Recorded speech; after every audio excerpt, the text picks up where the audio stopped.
For 70 years a stranger visited this boy's grave. Then his sister finally unearthed the truth. The untimely death of a loved one can leave family and friends heartbroken for decades. Carl Smith certainly fits into that category, as he died aged just 12 back in 1947. His sister Ann Keir continues to visit his grave, but for decades a stranger has also been leaving flowers and messages at the site, eventually inspiring Keir to unearth the reason why. A member of the Boy Scouts, Smith tragically drowned on a scouting trip in Gower, South Wales, on August 1, 1947. The 12-year-old was one of several boys to sneak off for a swim in the sea when the scout leader left the group to buy some food. Sadly, he was later discovered face down in the shallows. His death sparked an outpouring of grief from those who lived in Prestbury, a small village in Gloucestershire, England. The 12-year-old's mother received more than 100 letters from her neighbors, all heartbroken by what had happened. However, she also faced the challenge of helping her young daughter through this terrible period. "I was only 7 when he died," Keir explained in a BBC documentary titled The Stranger at My Brother's Grave. "I haven't got that many memories of him, unfortunately. Mom told me afterwards, she said I just sat and one tear ran down my cheek.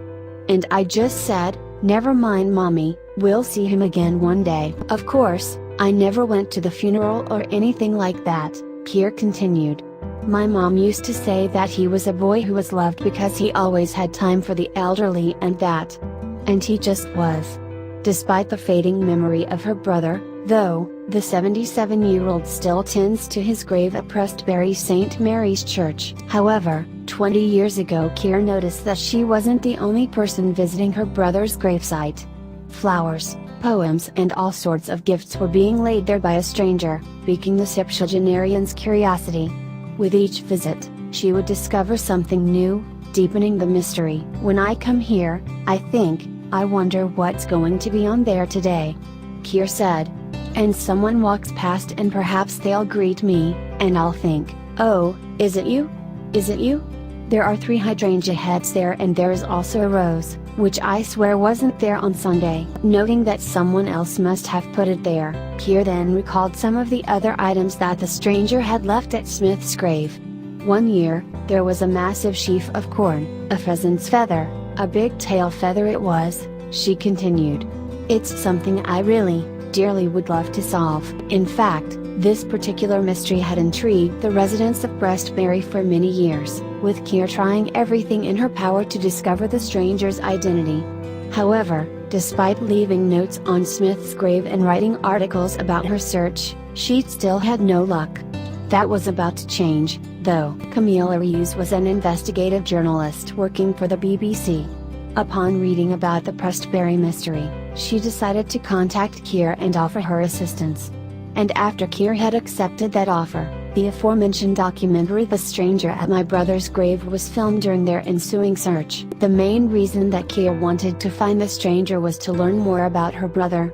"If they take all this trouble to do all these things, they will be able to tell me about him," the 77-year-old said. "I would love it, and I think that I would have closure, if you like." With Hughes by her side, the pair traveled to the Gloucestershire archives, where Keir saw what might have been the last photograph taken of her brother. After noting down a list of names of people connected to Keir's brother, the journalist then started to contact the individuals in question. Unfortunately, though, none of them knew where Smith was buried, or whom the stranger might be. Undeterred, Hughes set up a meeting with Linda Hodges, the warden of St. Mary's Church, who in turn invited some local friends who wanted to offer their help. At that point, Keir appeared to make a breakthrough. After looking through her brother's old schoolwork, she picked up on the name Dennis Parker, which she then shared with the group. As it turned out, Parker did indeed visit St. Mary's Church, raising Keir's hopes. Sadly, though, this proved to be another dead end, as he contacted the 77-year-old soon after to tell her that he wasn't the mystery man. This spurred Hughes on to go back to her list of Boy Scouts, though, hoping to find a clue of some sort. And after looking again, the journalist found the name of a boy who had shared a tent with Smith the night before his death. His name was Ronald Seymour Westborough, and following some research Hughes managed to contact with him.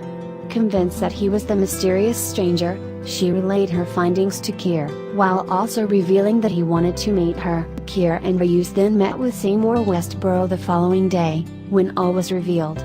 "Well, we obviously met at the Scouts," he began. "We sort of palled up there, and then we all went on this holiday.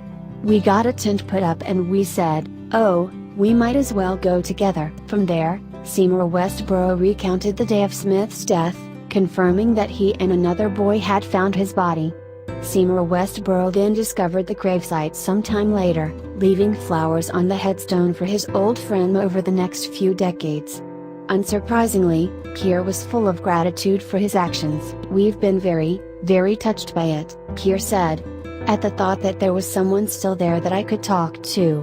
It's lovely to meet you, Ron." During her encounter with Seymour Westboro, though, she discovered that he hadn't left the poems at the grave, leaving one part of the mystery unsolved. "It's been really, really lovely," Keir reflected. "Quite a journey, really.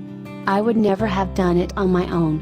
While Ruse continued her investigation into who wrote the poems, Keir stayed in contact with Seymour Westboro, bringing the mystery of the kind stranger to a heartwarming end. On August 1, 1947, young Carl Smith tragically died on a Boy Scout trip to South Wales. Decades later, a mysterious stranger continued to visit his grave. Determined to uncover their identity, his sister and Keir embarked upon a remarkable investigation alongside a BBC journalist, eventually becoming friends with the mystery man. Please share this heart-touching story with your friends and family and subscribe our channel for more.